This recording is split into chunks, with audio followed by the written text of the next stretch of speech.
The winter of 1886 came to Redemption Falls like a wolf to wounded prey, cold and patient, hungry in ways that had nothing to do with food. Sarah Morrison stood at her window as the first snow began to fall, her hands rough from years of washing other people's clothes pressed against the frost-covered glass. She watched the white flakes settle on the dirt streets below, each one unique, each one temporary, each one destined to melt and disappear as if it had never existed at all. The irony was not lost on her. Her cabin sat at the edge of town where the wooden buildings gave way to open territory, close enough to be civilized, far enough to be forgotten. That was how Sarah preferred it.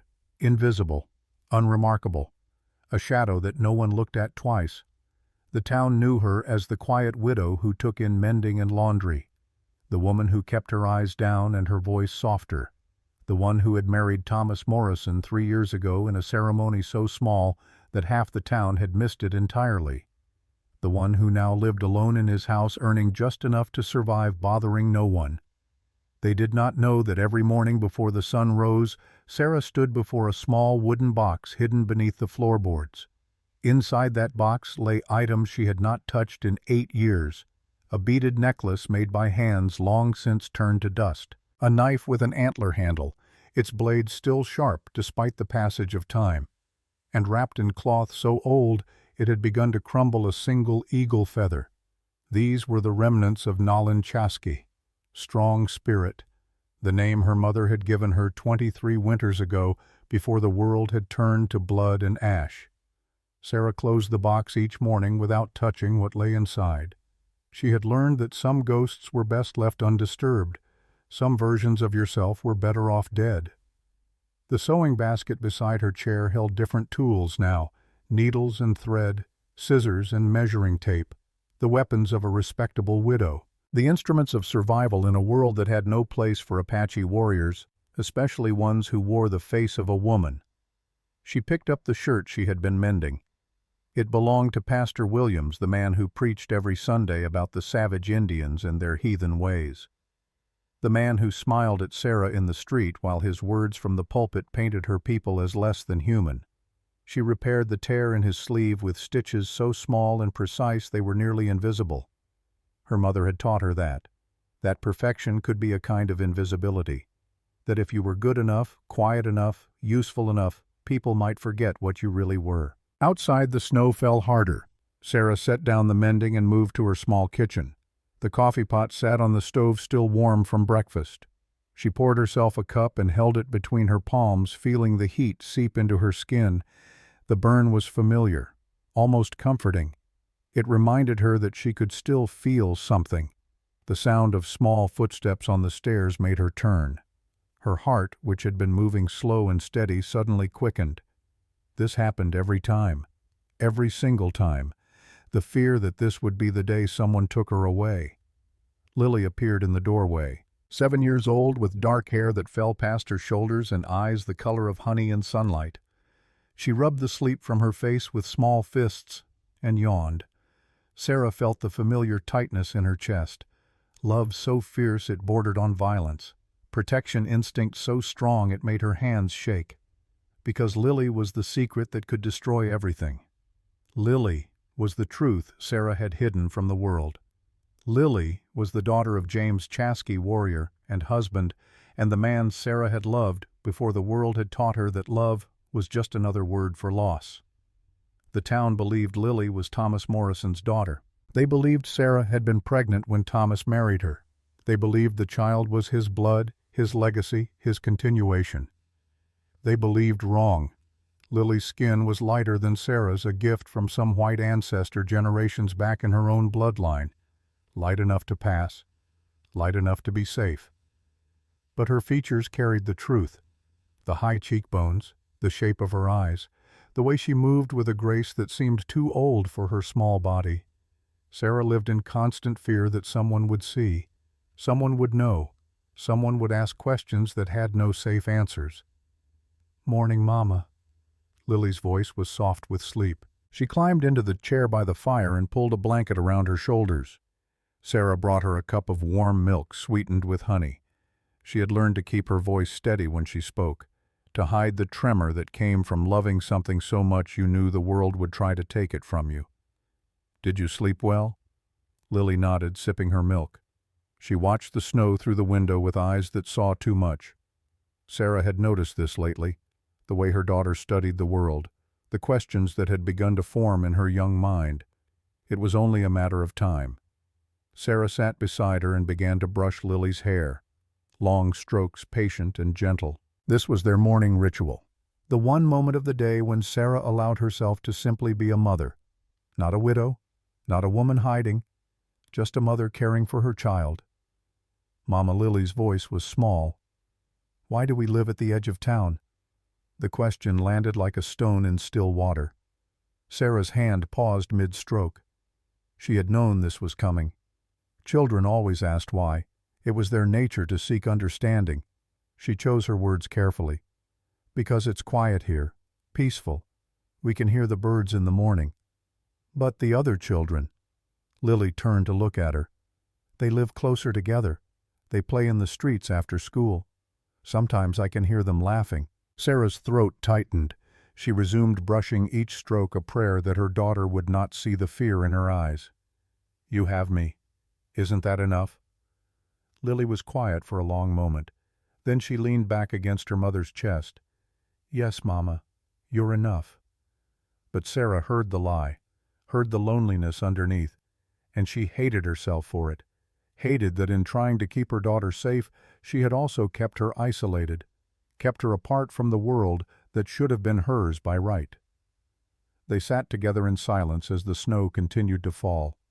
Sarah's mind drifted, as it often did these days, to Thomas Morrison, to the man who had married her knowing the truth, who had looked at Lily and claimed her as his own without hesitation, who had given them both a name and a place in a world that would have destroyed them otherwise. Thomas had been kind, not passionate, not the burning love she had shared with James, but kind in a way that mattered more in the long run.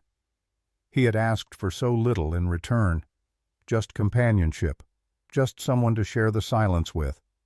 And then one day he had kissed her forehead, saddled his horse, and ridden out toward the Apache territories. He had taken a map with him, a map she had found in his desk drawer weeks before his departure, a map marked with symbols she recognized from her childhood. Sacred places, hidden springs, knowledge white men were forbidden. She had asked him about it once, only once. Thomas had smiled in that gentle way of his and said, "I'm going to make sure you and Lily never have to worry about money again. I'm going to fix everything." 3 days later they brought his body back draped across his horse, gunshot wound to the chest. Robbery, the sheriff had said. Happens sometimes on those lonely trails. Nothing we can do about it now. But Sarah had seen his saddlebags, had watched as they inventoried his belongings. The map was gone. His gun was still loaded, and in his pocket, instead of the money he should have been carrying, there was only a single gold coin. Mexican. Old. The kind that should not have existed in a merchant's pocket. Sarah had taken that coin before anyone else could see it. She kept it hidden in the box beneath the floorboards with the rest of her ghosts, because she knew. Deep in her bones, in the part of her that was still Nalinchaski, still the woman who had survived massacre and loss, she knew. Thomas had not died in a random robbery. He had died because of what he knew, because of what he had been searching for, because of her. The guilt was a constant companion now. It sat beside her when she sewed. It whispered to her in the dark. It looked at her through Lily's innocent eyes and asked why. Why did everyone who tried to protect her end up dead? James, who had died with a cavalry bullet in his chest, whispering her name with his last breath. Thomas, who had died chasing shadows and gold and some dream of making their lives better. And now Sarah lived in this cabin at the edge of town, waiting, always waiting, for the next loss, for the next revelation, for the moment when her past finally caught up with her present and destroyed everything she had left. The morning wore on. Sarah prepared a simple breakfast of eggs and bread. Lily ate in silence, swinging her legs beneath the table. Outside, the world turned white under the falling snow, everything soft and muffled. everything hidden beneath a blanket of cold purity. Sarah thought about purity, about the lie of it, about how the snow looked clean and perfect until it melted and revealed all the dirt underneath. She was washing the breakfast dishes when the sound of horses broke through the morning quiet. Not the usual traffic of farmers and merchants heading to market. This was different, purposeful riding. Men with a destination and no patience for delays and no patience for obstacles. Sarah's hands stilled in the dishwater. Every nerve in her body went tight. This was the feeling she had learned to trust in her years as a warrior. The instinct that had kept her alive when so many others had fallen. The sense that something wrong was approaching. She dried her hands on her apron and moved to the window. Through the falling snow she could see them. 4 riders coming up the main street. Even from a distance she could read their purpose in the way they sat their horses. These were not travelers passing through. These were men who had arrived. The leader rode a black horse that moved with the confidence of an animal that had seen too much violence to fear anything. The man himself sat tall in the saddle. Dark coat, wide-brimmed hat pulled low. But even with his face shadowed, Sarah could feel his eyes scanning the street, taking inventory, marking targets. Behind him rode 3 others, one young and restless, his hand never far from his gun, one older and careful, moving with the economy of someone who had survived by being smarter than his opponents, and one who rode apart from the others, silent and watching. A man whose words came through gun barrels. Sarah's breath caught. She knew this kind of men, had fought against them, had killed them when necessary. These were hunters. The question was what they were hunting for. Mama Lily appeared beside her, too quiet in the way children become when they sense their parents' fear. "Who are they?" Sarah forced her voice to remain calm. "Just travelers, sweet girl. Nothing to worry about. Why don't you go upstairs and work on your reading? I'll call you when lunch is ready." Lily hesitated. She was too perceptive for her age, too aware of the tension that had suddenly filled the small cabin. But she was also obedient. She had learned early that when Mama used that particular tone, you did not ask questions. She climbed the stairs slowly. Sarah waited until she heard the door to Lily's room close before she allowed herself to move. She went to the small trunk in her bedroom, the one that held her winter clothes and extra blankets, the one with the false bottom that only she knew about. Her fingers found the latch and lifted the panel. Inside, wrapped in oilcloth to protect against moisture, was the gun belt. The leather was old but well maintained. The Colt revolver sat in its holster, cleaned and oiled despite years of disuse. And beside it, the knife. The one with the antler handle. The one that had tasted blood more times than Sarah cared to remember. She stared at these objects for a long moment. Relics from another life. Weapons from another woman. The tools of Nalin Chasky. But Sarah Morrison did not touch them. Instead, she closed the false bottom and replaced the blankets. She smoothed her apron and checked her reflection in the small mirror on the wall. A quiet widow, a grieving woman. Nothing more, nothing less. Nothing that would draw attention or invite questions. She descended the stairs and returned to her mending. The shirt in her hands required her full attention.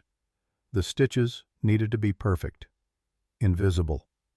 She could not afford to let her hands shake. Outside, the riders had stopped in front of the saloon. Sarah watched through her window as they dismounted. The leader moved with a casual confidence that spoke of a man who had never met a situation he could not control. He said something to his companions. The young one laughed. The careful one nodded. The silent one simply watched the street with eyes that missed nothing. They entered the saloon together. The door swung shut behind them, and Sarah allowed herself to breathe again. But the relief was temporary. She knew how these things worked. Men like that did not come to towns like Redemption Falls for the whiskey. They came because they wanted something. And in Sarah's experience, when dangerous men wanted something innocent, people tended to die. The day passed with agonizing slowness. Sarah went through her normal routine. She finished Pastor Williams's shirt and started on a dress that needed hemming. She prepared a simple lunch for herself and Lily. She read to her daughter from the Bible, the one book the town considered acceptable for a widow to own. But all the while her mind was working, calculating, planning. What would she do if those men came to her door? What would she say if they asked questions? How would she protect Lily if the truth came out? The afternoon brought news, as it always did in small towns. Martha Chen stopped by with a basket of vegetables from her garden. Martha was one of the few people in Redemption Falls who treated Sarah with something approaching kindness, perhaps because Martha herself knew what it meant to be an outsider. The Chinese faced their own kind of hatred in these territories. "They say those men are the Malone brothers." Martha's voice was low as she unpacked her basket. "Caleb is the leader. Jesse is the young one. They have a reputation." Sarah kept her hands busy with the vegetables, washing them in her basin. "What kind of reputation?" "The kind that involves a lot of graves." Martha's eyes were dark with worry.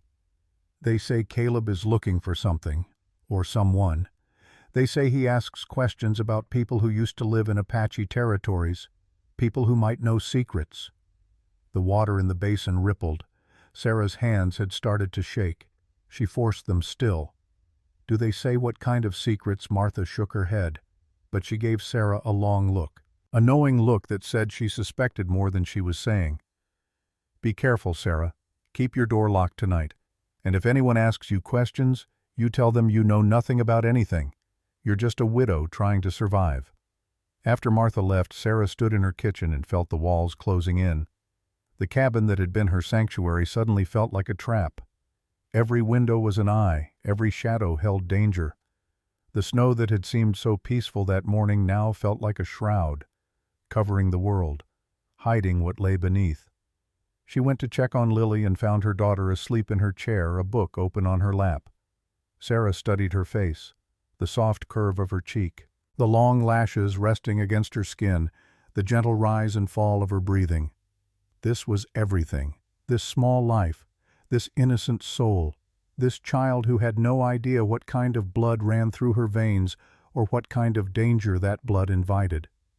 Sarah had sworn to James as he lay dying in her arms that she would protect their daughter, that she would give her the life they had been denied, that she would keep her safe no matter the cost.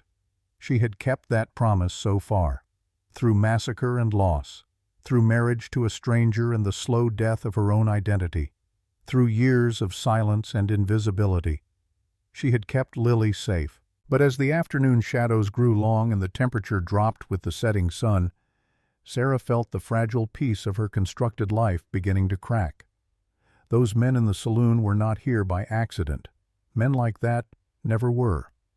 Evening came. Sarah lit the lamps and prepared a simple dinner.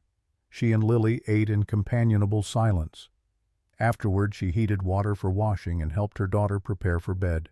She brushed Lily's hair again, 100 strokes, counting each one silently, finding rhythm in the repetition, finding calm in the ritual. When Lily was tucked beneath her blankets, she looked up at Sarah with those honey-colored eyes and asked the question that had been building all day. "Mama, are you afraid?" Sarah wanted to lie, wanted to tell her daughter that everything was fine, that there was nothing to fear, that the world was safe and kind and would never hurt them. But she had learned that children could sense dishonesty. They might not understand it, might not be able to name it, but they could feel it in their bones. "Sometimes I am," she said quietly. "But being afraid doesn't mean we can't be brave. It just means we have to be careful. Can you do that for me? Can you be careful?" Lily nodded solemnly. "I can be careful, Mama." Sarah kissed her forehead and whispered a blessing in Apache.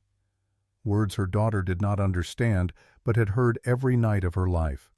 "May the spirits watch over you. May you walk in beauty. May you never know the darkness your mother has seen." She left a lamp burning low in the hallway and descended to the main floor. The cabin felt too quiet now, too empty. She found herself standing at the window again, looking out at the snow-covered street. The town was settling in for the night. Lamps glowed in windows. Smoke rose from chimneys. Everything normal, everything peaceful. And then she saw him, standing across the street in the shadows between two buildings, just standing there, watching her house. The figure was tall, dressed in dark clothes that blended with the night. She could not see his face, but she could feel his attention focused on her window like a physical weight. Sarah's hand moved unconsciously to her side, to where a gun belt would have hung if she were still the woman she used to be.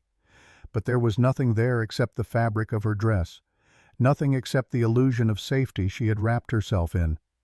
The figure did not move, did not approach, simply watched. Sarah stood frozen at her window, heart pounding, mind racing through possibilities. Was this one of the Malone brothers? Was this someone from her past who had finally found her? Was this the beginning of the end she had been dreading?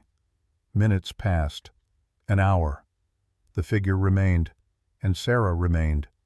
Two silhouettes in the darkness, connected by sight and suspicion, and then as suddenly as he had appeared the figure turned and walked away, disappearing into the shadows between the buildings, gone, as if he had never been there at all.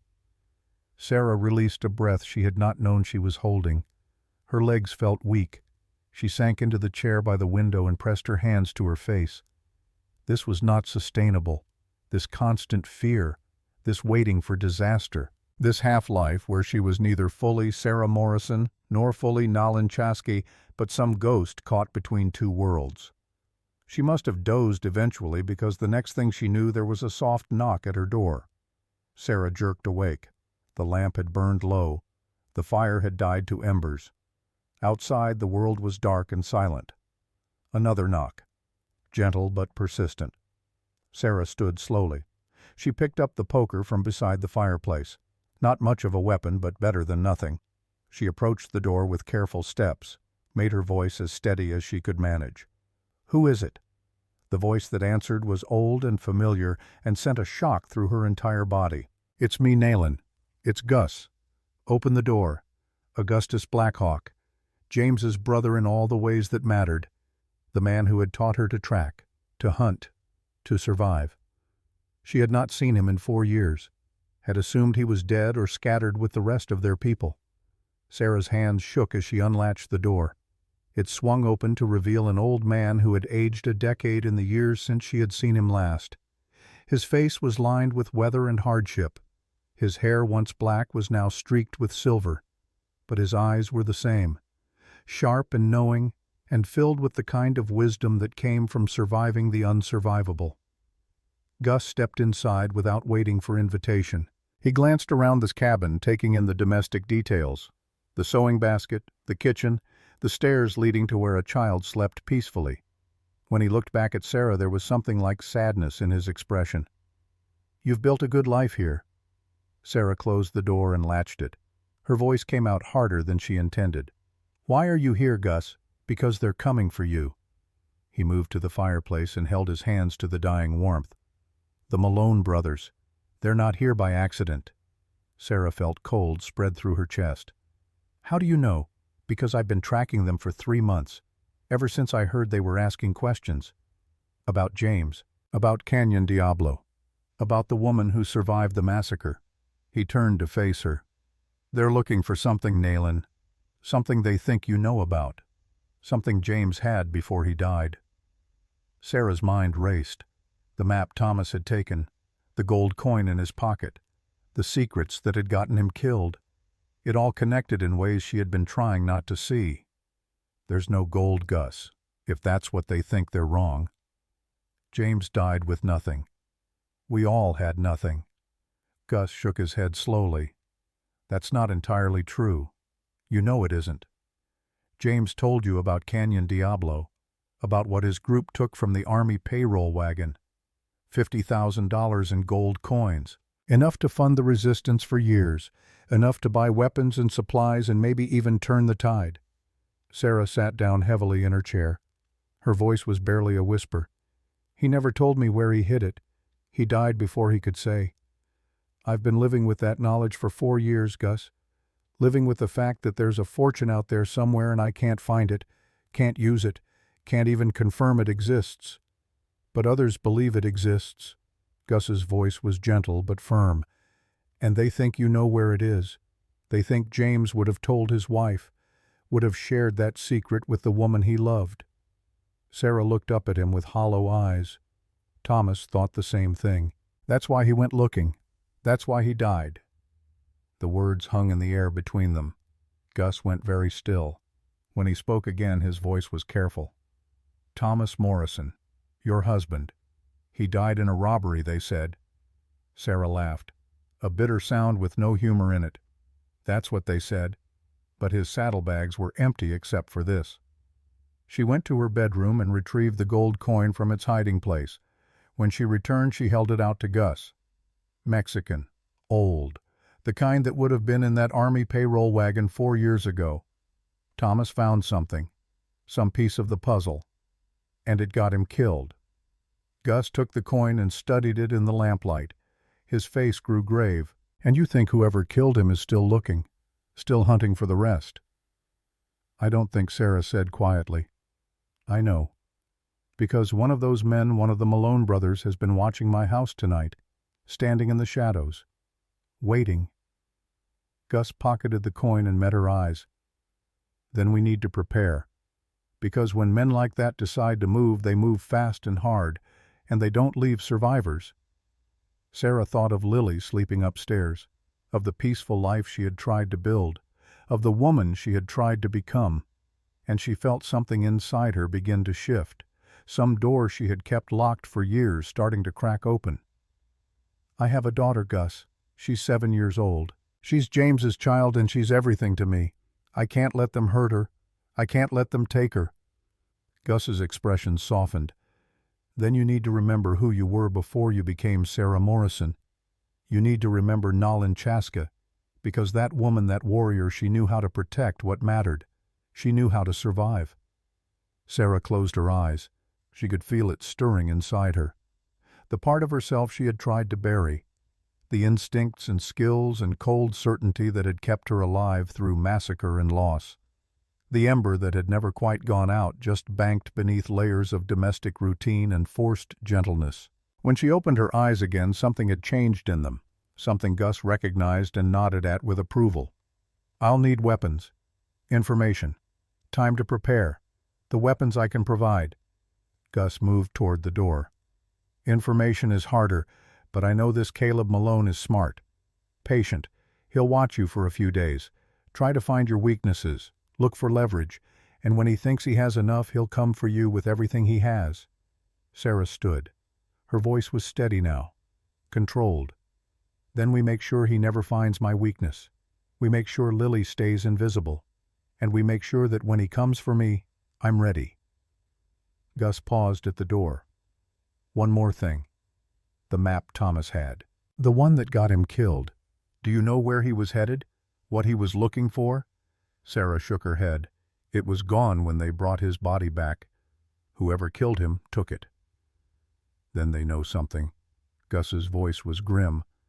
"Maybe not where the gold is, but where to look, where James might have hidden it, and that makes them dangerous in a whole new way." After he left, Sarah sat in the darkness and let the truth settle over her. Thomas had not died in a random robbery. He had been murdered, tortured probably, forced to give up whatever he had learned about the gold before they put a bullet in him, and the man who had killed him was somewhere in this town right now, drinking in the saloon, sleeping in a rented room, planning his next move. Sarah went to the window one last time. The street was empty now. Snow had covered the footprints left by her mysterious watcher. Everything looked clean and peaceful and innocent, but Sarah knew better, had learned through blood and loss that peace was always temporary, that violence was patient, that the past never stayed buried for long.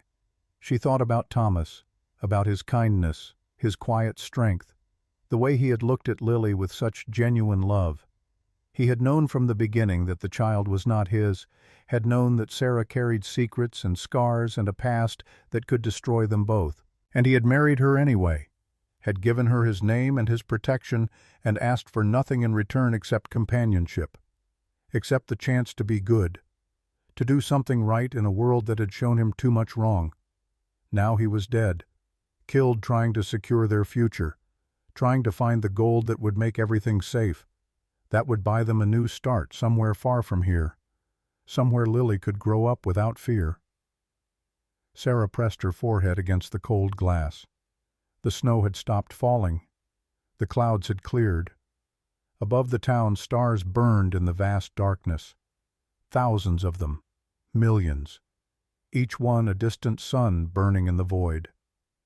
She thought about fire, about embers, about how the smallest spark, if protected and nurtured, could survive the longest night and burst into flame when morning came. Nalin Chaske had been an ember, hidden beneath the ashes of Sarah Morrison, barely glowing, nearly extinguished, but not quite, never quite. And now, with danger approaching and her daughter's life at stake, that ember was beginning to burn again, slowly, carefully, building heat in the darkness. Sarah pulled the curtains closed. She checked the locks on the doors and windows. She climbed the stairs and looked in on Lily, who slept with the absolute peace of the innocent.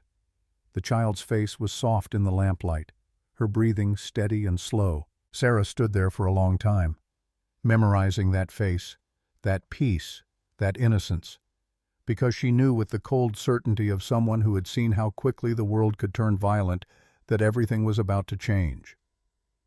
The Malone brothers had come to Redemption Falls looking for gold, looking for secrets, looking for the woman who had survived Canyon Diablo. They did not know it yet, but they had found her. And in finding her, they had made the worst mistake of their lives.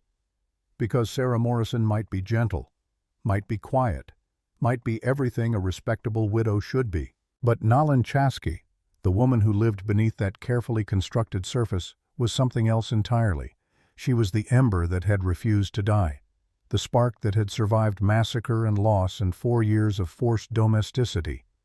And when you tried to extinguish an ember by stomping on it, sometimes all you did was scatter the sparks. Sometimes all you did was start a fire that would burn everything you had built to the ground.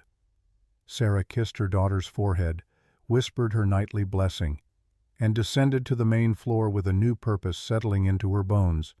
Tomorrow would bring what it brought. The Malone brothers would make their move, or they would wait. Caleb would watch, or he would act. The town would gossip, or it would ignore her. But tonight, in the silence of her cabin at the edge of Redemption Falls, Sarah Morrison began to remember, began to prepare, began to transform back into the woman she had been before grief and guilt had taught her to hide, the warrior, the survivor, the last ember of Sibiku. And somewhere in the darkness of the winter night, as if the spirits themselves were watching, a wolf howled, long and lonely and filled with ancient warning. The sound carried across the snow-covered territory, through the sleeping town, into the cabin where a woman stood with her hands pressed flat against a table, breathing slowly, remembering the weight of a knife in her palm and the way blood looked in moonlight. The wolf's howl faded. Silence returned, and Sarah Morrison smiled for the first time in months. Not a pleasant smile, not a kind one, but the smile of someone who had finally stopped running, who had finally accepted what needed to be done. Let them come, she thought. Let Caleb Malone and his brothers come with their guns and their greed and their questions. Let them think they were hunting a helpless widow. Let them believe their own lies about superiority and strength. She would show them what happened when you cornered something that had learned to survive against all odds. When you threatened the one thing a mother held sacred.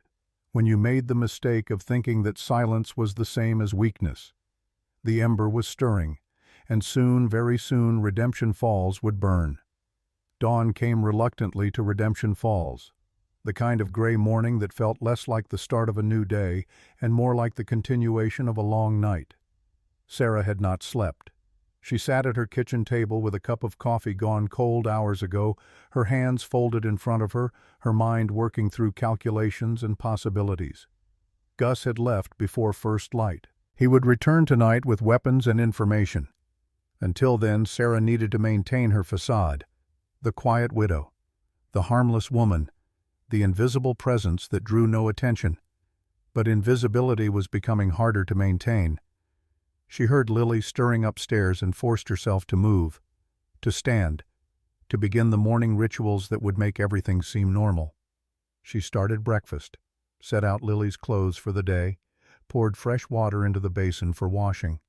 When her daughter appeared in the doorway, Sarah was ready with a smile. It felt like a mask, tight and uncomfortable, but necessary. They ate in silence, Lily pushed eggs around her plate without much appetite. Sarah recognized the signs. Her daughter was thinking, processing. The questions were building again. Finally, Lily set down her fork and looked at her mother with those honey-colored eyes that saw too much. "Mama, who was that man last night? The one who came to our door?" Sarah's hands stilled. She had hoped Lily had slept through Gus's visit. Should have known better. Children heard everything, especially the things you wanted to keep from them. An old friend? Someone I knew before I married your father. Before we came here. Lily absorbed this. You had a life before here? The question was simple. The answer was not. Sarah set down her own fork and chose her words with care. Everyone has a life before. Different places, different names sometimes, different versions of themselves. Did you have a different name? Sarah felt the walls closing in. Yes, once. A long time ago. What was it? The question hung in the air between them. Sarah could feel the weight of it, the importance. This was the moment. The fork in the road. She could lie, could deflect, could maintain the fiction for a little while longer. But looking at her daughter's face, seeing the intelligence there, the need to understand, Sarah made a choice. Not the whole truth, not yet, but a piece of it, a small offering to satisfy the hunger for knowledge. Naylan. My name was Naylan. Lily tested the word on her tongue. Naylan. It's pretty. What does it mean? It means strong spirit. In the Apache language. Lily went very still. You speak Apache? Sarah nodded slowly. I was raised speaking it, before I learned English, before I came to this town. The silence that followed was profound. Sarah could see her daughter's mind working, connecting pieces, understanding dawning like sunrise breaking through clouds. Am I Apache too? Sarah's throat tightened. She wanted to grab her daughter, to hold her close, to whisper all the truth she had been hiding. But this was not the time. Not with dangerous men in town. Not with threats gathering like storm clouds. You are many things, Lily. You are smart and kind and brave. You are mine. And yes, part of your blood is Apache.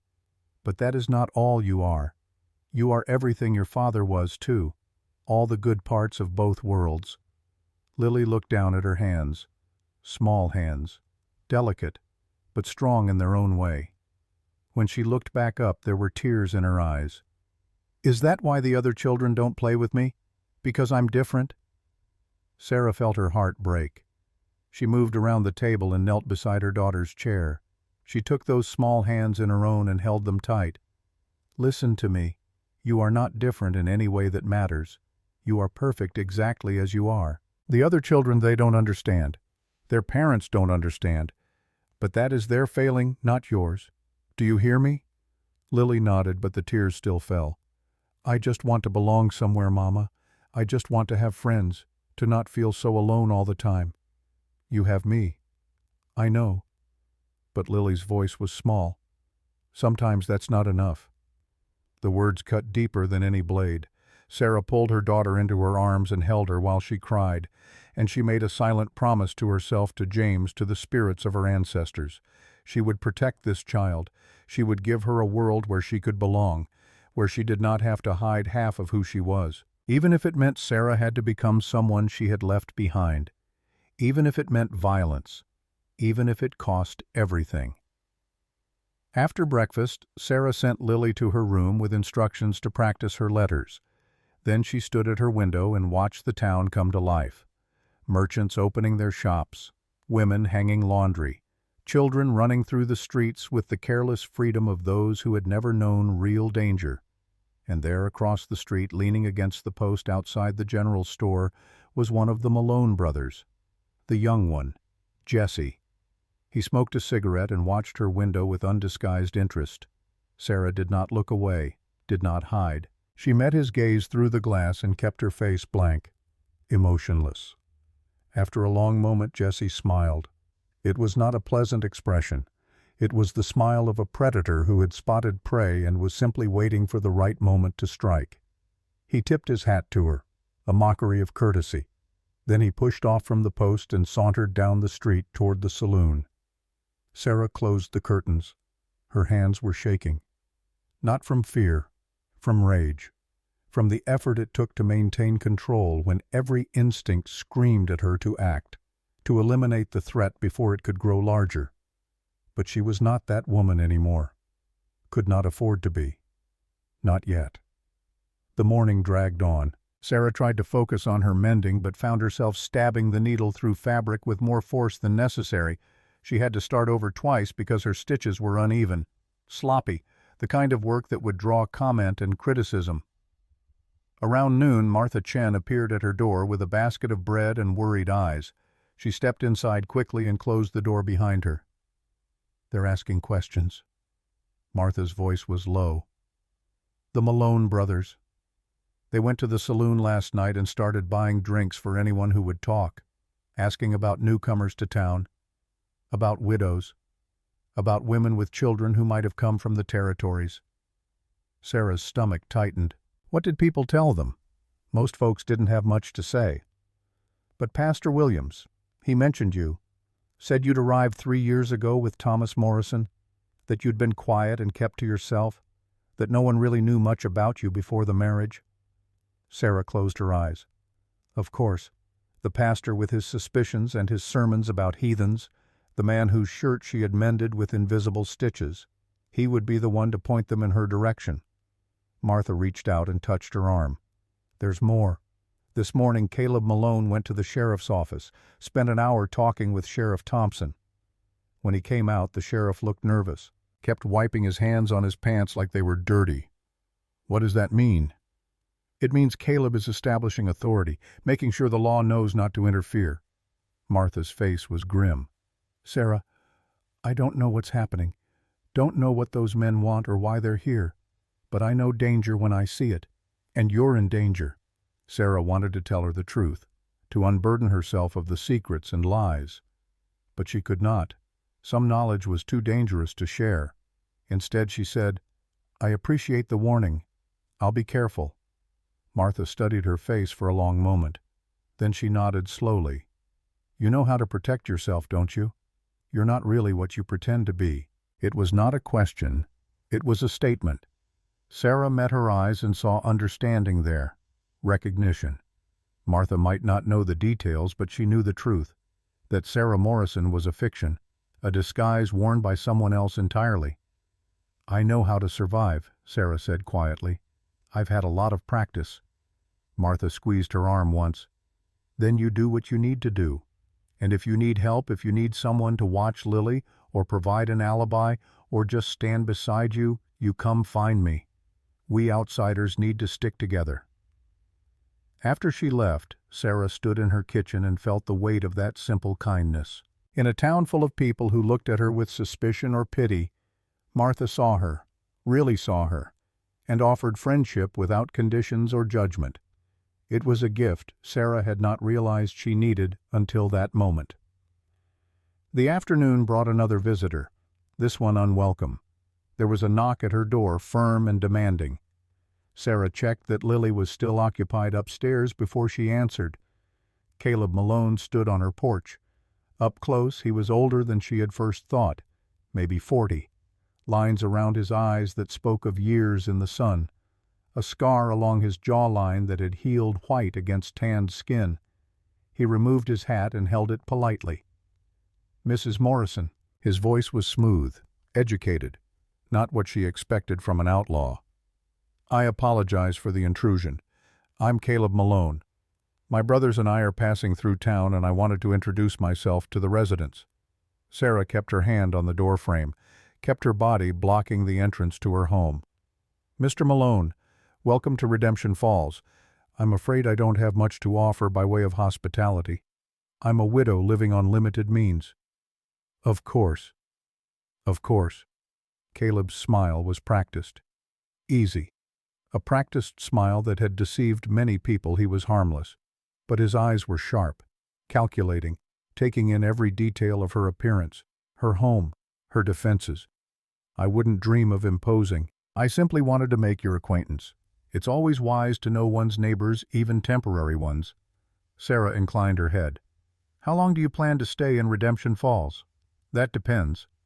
Caleb turned slightly, looking out at the town. "We're looking for something. Someone, actually. A woman who used to live in the Apache territories. Someone who might have information about events that took place several years ago. You wouldn't happen to know anyone fitting that description, would you?" The question was casual. The trap was obvious. Sarah kept her face blank. "I've only been in Redemption Falls for 3 years, Mr. Malone. Before that, I was in Santa Fe with my late husband. I'm afraid I don't know much about the territories or the people who lived there." Caleb turned back to her. His eyes searched her face, looking for the lie. She gave him nothing, just the patient expression of a woman waiting for an unwanted visitor to leave. "Your late husband." Caleb's tone shifted slightly. "Thomas Morrison, wasn't it? I heard he died under unfortunate circumstances. A robbery on the trail." Sarah's fingers tightened on the doorframe. "Yes.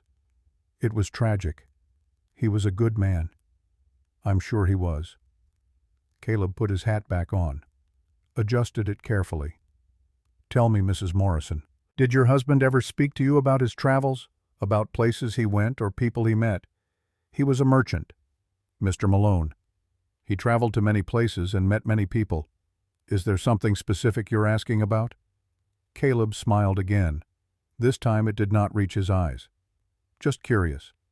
Sometimes merchants hear things, see things, come across information that might be valuable to the right buyer. I'm afraid Thomas never discussed his business with me in detail. I was simply his wife, not his partner." The lie came easily, too easily. Sarah had spent 3 years becoming someone else, the widow who knew nothing, who understood nothing, who existed on the margins of her husband's world. Caleb studied her a moment longer. Then he nodded. "Well, if you remember anything at all that might be helpful. You'll let me know, won't you? I'm staying at the hotel. Room 7. Of course." He started to leave, then paused, turned back. "One more thing, Mrs. Morrison. You have a daughter, don't you? I saw her in your window yesterday. Beautiful child." The threat was subtle but unmistakable. Sarah felt ice spread through her veins. Every protective instinct screamed at her to act, to eliminate this threat to her daughter right here and now. But she maintained her composure, smiled her widow's smile. "Yes. Lily. She's 7. You must worry about her."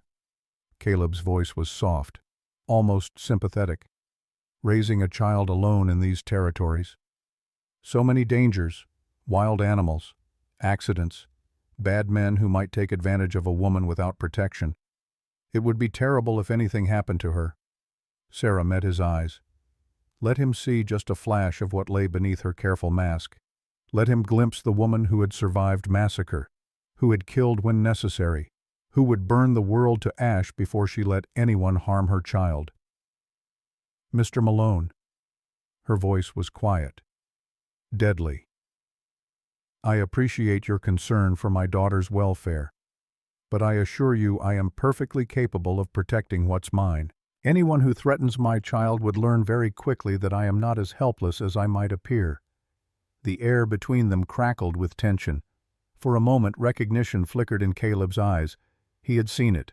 The warrior beneath the widow's dress, the danger hiding behind domestic routine. Then he smiled, tipped his hat. "I'm sure you are, Mrs. Morrison. I'm sure you are. Good day." He walked away with unhurried steps. Sarah watched until he disappeared around the corner. Then she closed the door and leaned against it. Her heart was pounding, her hands were shaking. She had just made a mistake, had let him see too much, had shown her hand too early. But he had threatened Lily, and Sarah would not allow that to pass without response. That evening after Lily was asleep, Gus returned. He came through the back door like a shadow. He carried a canvas bag that clinked softly when he set it on her table. "Your weapons." He began unpacking. A gun belt with a Colt revolver, a knife with a bone handle, ammunition, a smaller pistol that could be hidden in a pocket or boot, and something wrapped in leather. When Gus unwrapped it, Sarah's breath caught. It was James's knife, the one he had carried always, the one she thought had been lost in Canyon Diablo. The antler handle was worn smooth from years of use. The blade was still sharp, still deadly. "How did you get this?" "I took it from his body before the soldiers came." Gus's voice was rough. "Kept it safe. Thought maybe one day I'd give it to his daughter. But I think he'd want you to have it now. Want you to use it to protect her." Sarah took the knife, held it, felt the weight of memory and loss. James had used this blade to skin game, to carve wood, to defend their people when violence came to their doors. Now it would serve a new purpose, protection for the life they had created together. "Thank you." Gus watched her strap on the gun belt, adjust the holster, check the action of the Colt with hands that remembered exactly how. "You look more like yourself." Sarah caught her reflection in the dark window, the widow in a simple dress, but now armed, ready, the two selves overlapping in a way they never had before. "I don't know who myself is anymore, Gus. You're Nolan Chasky. You're Sarah Morrison. You're a mother, a warrior, a survivor." He moved to the stove and poured himself coffee from the pot she kept warm. "You're everything you need to be. The question is whether you can accept that, whether you can stop trying to be just one thing. Lily asked me about my old name today, about being Apache." Gus turned to face her. "What did you tell her the truth?" "Some of it." Sarah sat at the table. Her hands found the knife again, drew it from its sheath. The blade caught lamplight and threw it back. "She deserves to know who she is, where she comes from. I've been hiding it from her, hiding myself, trying to keep her safe by making her invisible. And now I think maybe the best way to keep her safe is to teach her the truth, to help her understand both sides of her blood. So she's never caught between worlds the way I've been, so she can be whole in a way I never learned how to be." Gus nodded slowly. James would have liked that. He always said the strongest people were the ones who could walk in multiple worlds, who could be everything they were without shame. They sat in silence for a moment. Then Sarah asked the question that had been building since his arrival. "What do you know about Caleb Malone? About why he's really here?" Gus set down his coffee. His face grew darker.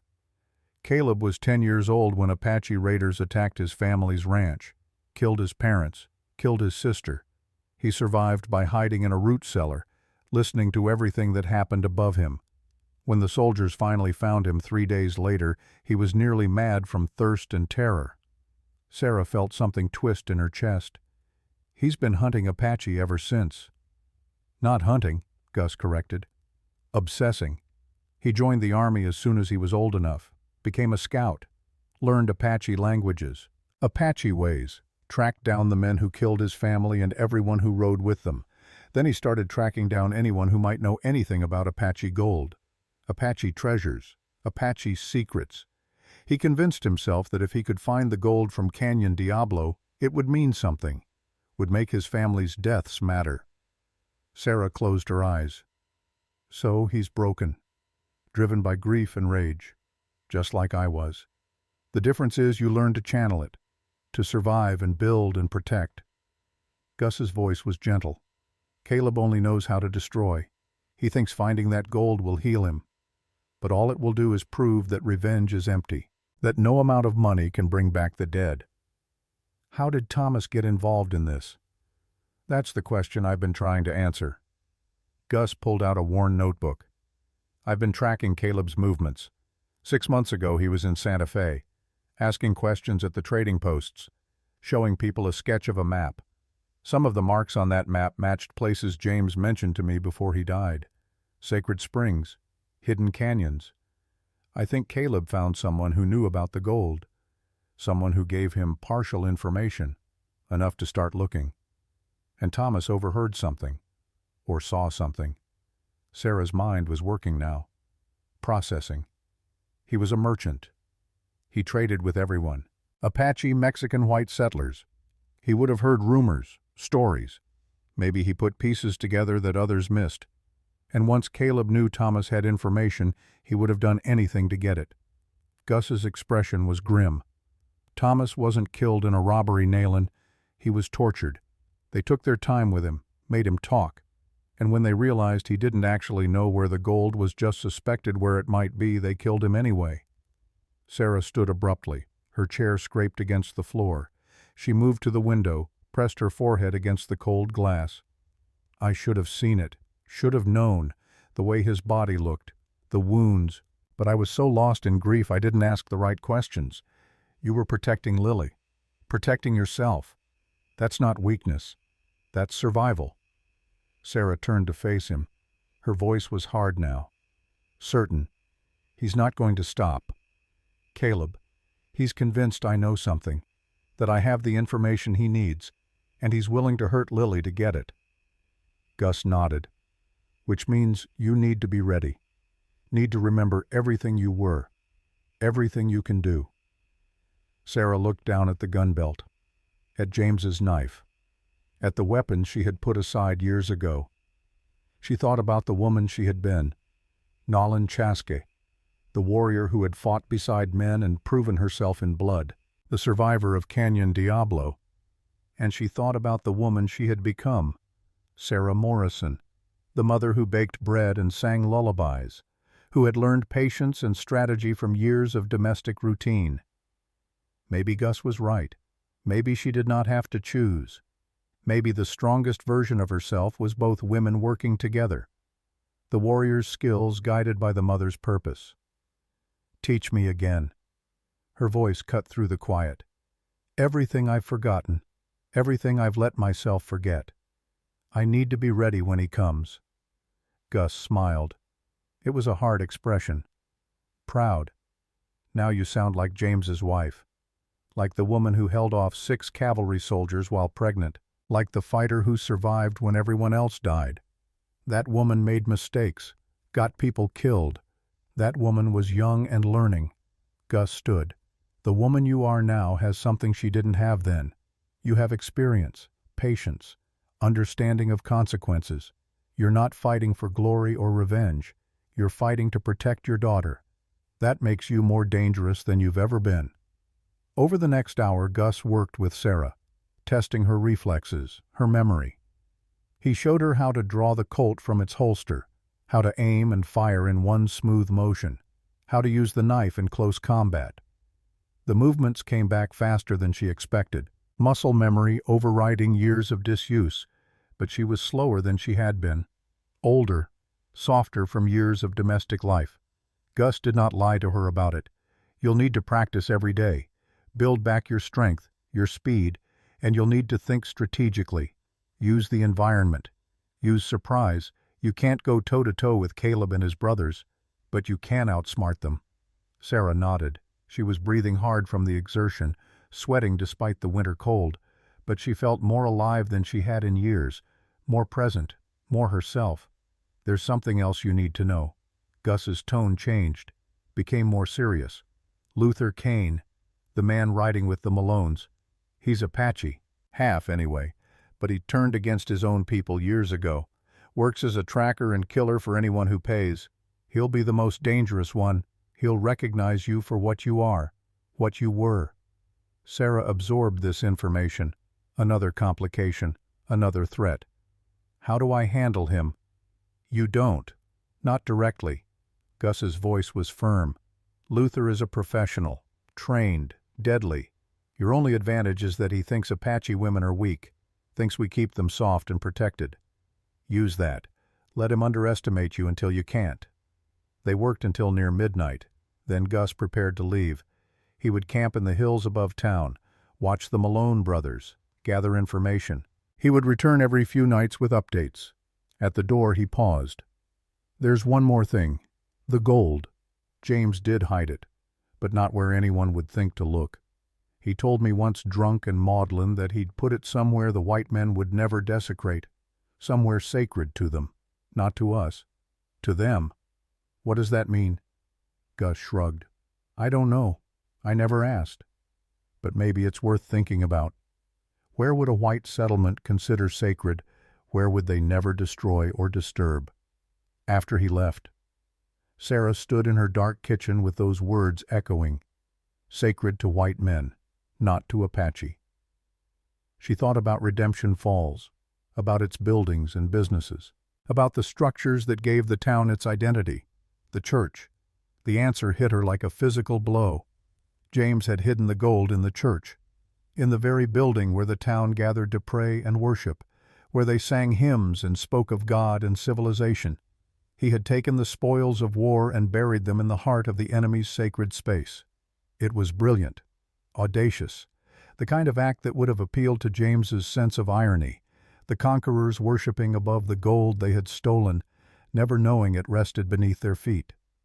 Sarah moved to her window, looked across the snow-covered town to where the church steeple rose against the starlit sky. Somewhere in or under that building lay $50,000 in gold coins. The treasure Caleb sought, the prize that had gotten Thomas killed. The question was what to do with this knowledge. Tell Caleb and hope he would destroy the gold somehow, use it to buy safety for herself and Lily, or keep it secret. Let Caleb search. Let him exhaust himself hunting for something he would never find. And in the meantime prepare for the confrontation that was coming. Sarah made her decision. She would not tell, would not give Caleb what he wanted, because men like him were never satisfied, never stopped. Give him the gold, and he would take it. Then take Lily. Then take everything else he could grasp. No. Better to let him think she knew nothing. Better to play the helpless widow until the moment she stopped playing entirely. She climbed the stairs and checked on Lily. Her daughter slept peacefully, one arm thrown above her head, hair spread across the pillow. In sleep she looked so young, so vulnerable. Sarah knelt beside the bed and touched her daughter's face with gentle fingers. "I will keep you safe." The words were a prayer, a promise, a threat to anyone who stood in her way. "Whatever it costs, whatever I have to become, you will grow up free and whole and proud of every part of yourself." She returned downstairs and removed the gun belt, hid it in the false bottom of her trunk, put James's knife in a drawer in her kitchen where she could reach it quickly if needed. Then she sat in her chair by the window and waited for dawn. Sleep would not come. Too many thoughts, too many memories pressing in. So she let herself remember, really remember, for the first time in years. Canyon Diablo. The name meant Devil's Canyon in Spanish. It had earned that name long before the massacre, but afterward people spoke of it in whispers, as if saying the words too loudly might summon the ghosts. Sarah had been 23, pregnant with Lily, living with James's small band of resistance fighters in a hidden camp.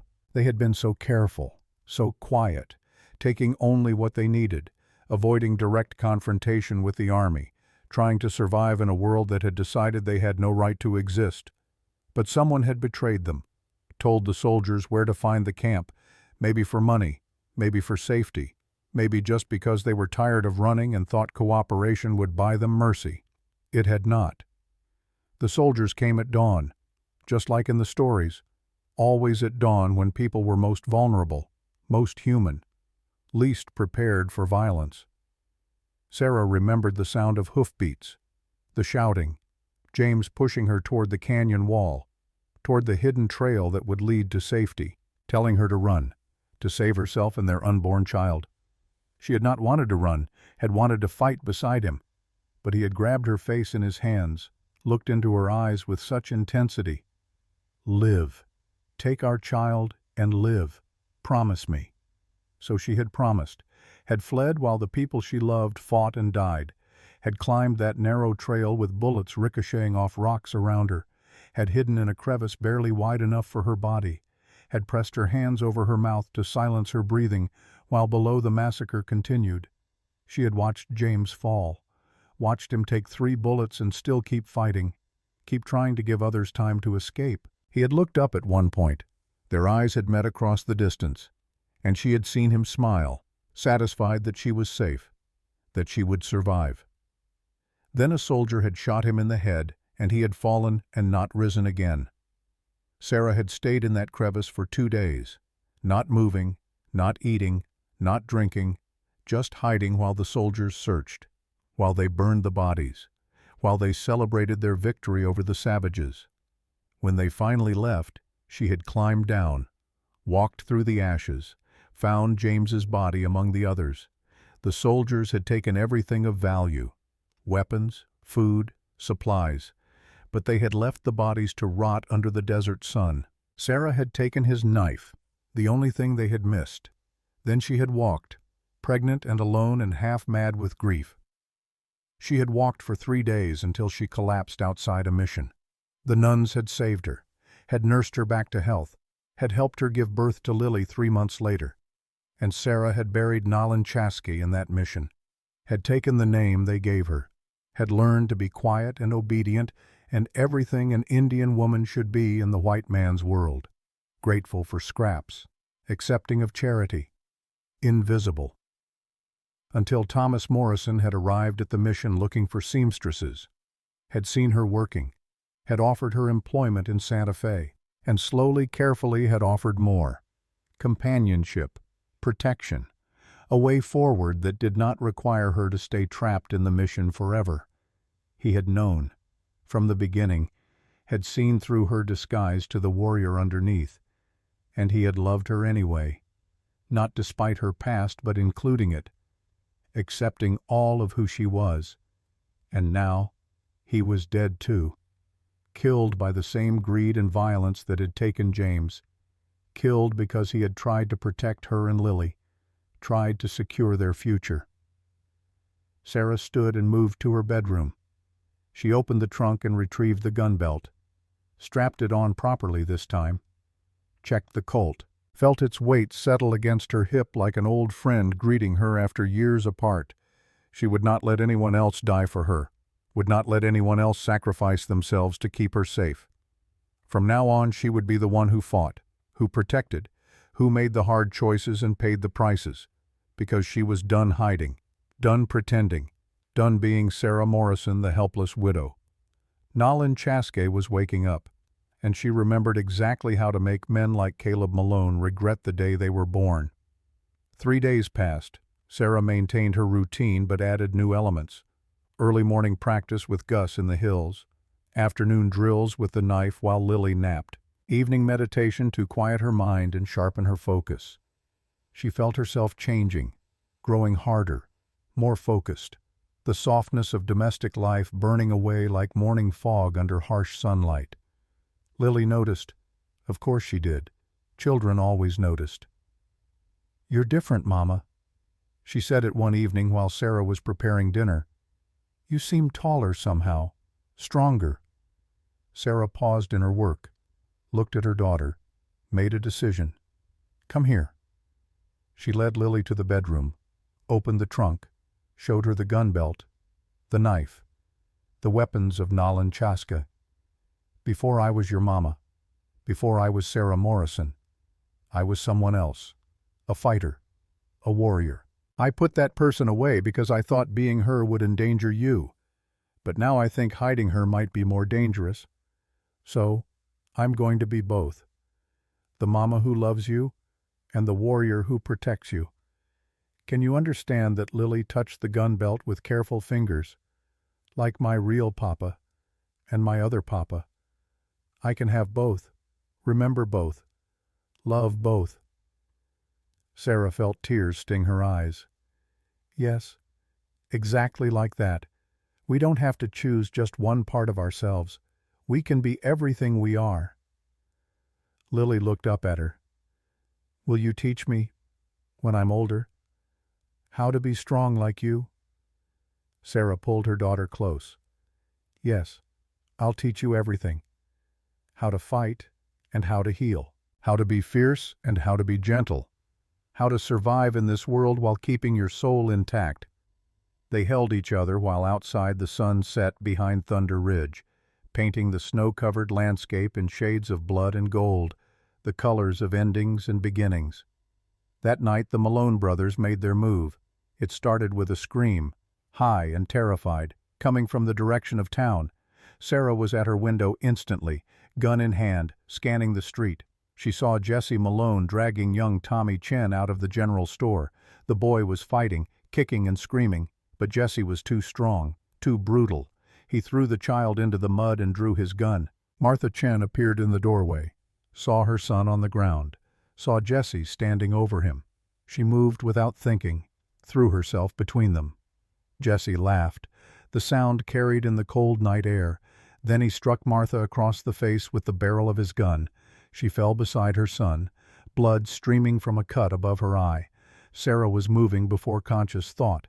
She grabbed her coat, her gun, was halfway to the door when she remembered Lily, asleep upstairs, vulnerable. She could not leave her, could not risk it. But Martha, Tommy, they needed help, needed someone to stand between them and Jesse's violence. Sarah made the hardest choice of her life. She went upstairs, woke Lily, wrapped her in blankets and carried her to the crawl space she had prepared for exactly this situation, a small hidden area behind a false panel in the wall. Stay here. Don't make a sound. No matter what you hear, I'll come back for you. I promise. Lily's eyes were wide with fear, but she nodded. Mama, be careful. Always. Sarah replaced the panel and ran, out the door, into the freezing night, toward the confrontation that would change everything. When she reached the general store, a crowd had gathered, but no one was moving, no one was helping. They stood frozen, afraid, waiting for someone else to act. Sarah pushed through them, stepped into the open space where Jesse Malone stood over Martha and Tommy. His gun was still drawn. His face was flushed with alcohol and power. That's enough. Sarah's voice cut through the murmuring crowd. Step away from them. Jesse turned, looked at her. His eyes traveled up and down her body, taking in the widow's dress, the lack of visible weapons, the apparent helplessness. He smiled. Or what? You'll sew me to death. The crowd laughed nervously. Sarah did not laugh, did not smile. She moved closer, each step measured, controlled, her hand hidden in the folds of her coat, resting on the knife at her belt. Or I'll make you wish you'd chosen a different town, a different victim, a different day to let your violence run free. Something in her voice made Jesse pause, made him see past the widow's dress to something underneath. His smile faded. His gun came up, pointed at her chest. You threatening me, woman, I'm giving you a chance. Walk away. Leave these people alone. Ride out of town and never come back. This is the only mercy you'll get from me. Jesse's finger tightened on the trigger. Sarah could see it, could see the decision forming in his drunken mind. He was going to shoot, going to prove his dominance, going to show the town that no one, especially not a woman, could speak to him that way. She let him think it, let him commit to the action, waited for the exact moment when his focus shifted from her eyes to his trigger finger. Then she moved, fast as thought. The knife appeared in her hand as if materialized from air. She closed the distance between them in 3 running steps, ducked under his gun arm, drove the blade up under his ribs with surgical precision. Jesse's eyes went wide. The gun fell from his hand. He staggered back, looked down at the knife buried in his side, looked back at Sarah's face, saw death looking back at him. She had not aimed to kill, not yet, but the wound was serious, would require immediate medical attention. She pulled the blade free and stepped back, blood spreading across Jesse's shirt, dark and damning. Martha, Doc Whitaker, now. The crowd scattered, some running for the doctor, others fleeing the violence.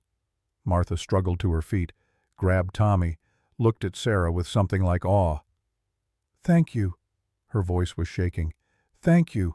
Get inside. Lock your doors. Sarah turned to face the rest of the crowd. Let them all see the blood on her knife. Let them understand that the quiet widow was capable of violence when pushed, when her chosen people were threatened. Sheriff Thompson pushed through the crowd. His face was pale. His hand shook as he reached for his gun. Mrs. Morrison, you need to put down that weapon. You've assaulted a man. There will be consequences. Sarah looked at him, saw the weakness there, the fear, the knowledge that he would not actually act, would not risk himself to enforce a law that protected men like Jesse Malone. He was going to shoot me, Sheriff. He had drawn on an unarmed woman. I defended myself, and I defended Martha Chen and her son. If you want to arrest me for that, go ahead, but you better be prepared for what comes next. The threat was clear. The sheriff knew it, the crowd knew it. If he tried to take her, she would fight, and based on what they had just witnessed, she would probably win. Sheriff Thompson holstered his gun. We'll discuss this later, when things have calmed down. For now, get off the street. All of you. Go home. The crowd dispersed slowly, reluctantly, already turning what they had witnessed into story, into legend. The quiet widow who had buried a knife in Jesse Malone's ribs, who had stood alone against a gunman and won. Sarah returned to her cabin. Her hands were shaking now, delayed reaction setting in. She cleaned the knife, put it back in its sheath, removed Lily from the crawl space and held her while her daughter cried, "It's all right. We're safe. Everything's all right." But it was not all right. She had revealed herself, shown the town what she was capable of, shown Caleb Malone that she was dangerous. The game had changed. The balance had shifted, and she knew with absolute certainty that retaliation was coming. It came 2 nights later. Sarah was ready, had been sleeping in her clothes with weapons close at hand. When she heard the sound of breaking glass from downstairs, she was moving instantly. Lily was already hidden. Sarah had made sure of that every night since the confrontation. 3 men burst through her door. Not Jesse. He was still recovering from his wound. These were hired guns. Local boys paid to terrorize, paid to send a message. They found Sarah waiting for them in her kitchen. Gun drawn, face calm. Wrong house, boys. You want to leave now while you still can. The leader, a ranch hand named Billy Carson, laughed nervously. Caleb Malone says you need to learn respect. Says a woman who stabs a man needs to understand her place. Sarah's gun never wavered. Caleb Malone is going to learn that some women don't have a place. Some women make their own rules. Last chance. Walk away or get carried away. Billy reached for his gun. Sarah shot him in the shoulder. The other 2 froze. Looked at their leader bleeding on her floor. Looked at the woman who had just shot him without hesitation, without mercy. Get him out of my house, and tell Caleb if he sends more men I'll send back more bodies. They fled, dragging Billy, leaving a trail of blood across her floor. Sarah locked the door behind them. Then she sat at her table and finally let herself shake. Let herself feel the fear and rage and terrible satisfaction of violence. She had crossed a line tonight, had gone from defensive to offensive, from protecting to attacking. There would be no going back now. The next morning, Doc Whitaker appeared at her door. His face was grave. He carried a leather satchel. Inside was a journal, worn and water-stained. Sarah recognized it immediately. Thomas's journal, the one she had thought lost.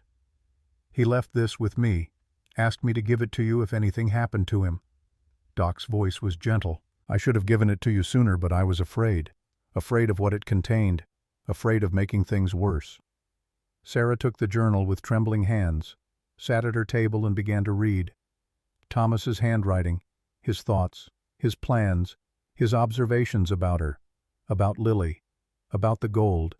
He had known everything, known that Lily was not his daughter, known about Sarah's Apache past, figured out the connection to Canyon Diablo and the missing gold, and he had loved them anyway, had married Sarah knowing all her secrets, had claimed Lily as his own without hesitation or condition. The final entries were dated just before his death. He had pieced together where the gold was hidden, had planned to retrieve it, use it to buy them a new life somewhere far from New Mexico, somewhere Lily could grow up without fear or prejudice. But on the last page he had written something that made Sarah's blood run cold. A warning, a revelation. If I don't return, tell Sarah this, the gold doesn't matter. She and Lily are the only treasure worth protecting. But she needs to know. The man who killed the Apache at Canyon Diablo. The officer who led that massacre. It was Caleb Malone. He was Army then, a lieutenant seeking revenge for his family. He's the one who murdered James, who burned the camp, who created the widow he's now hunting. Sarah read the words 3 times, trying to process, trying to understand. Caleb Malone had killed James, had led the soldiers to Canyon Diablo, had created the very situation that led to the gold being hidden in the first place.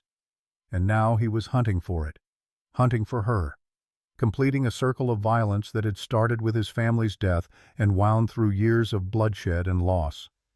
She was still staring at the journal when Martha Chen arrived with news. Gus Blackhawk had been found, shot, dying in the hills above town. They had him at Doc Whitaker's clinic.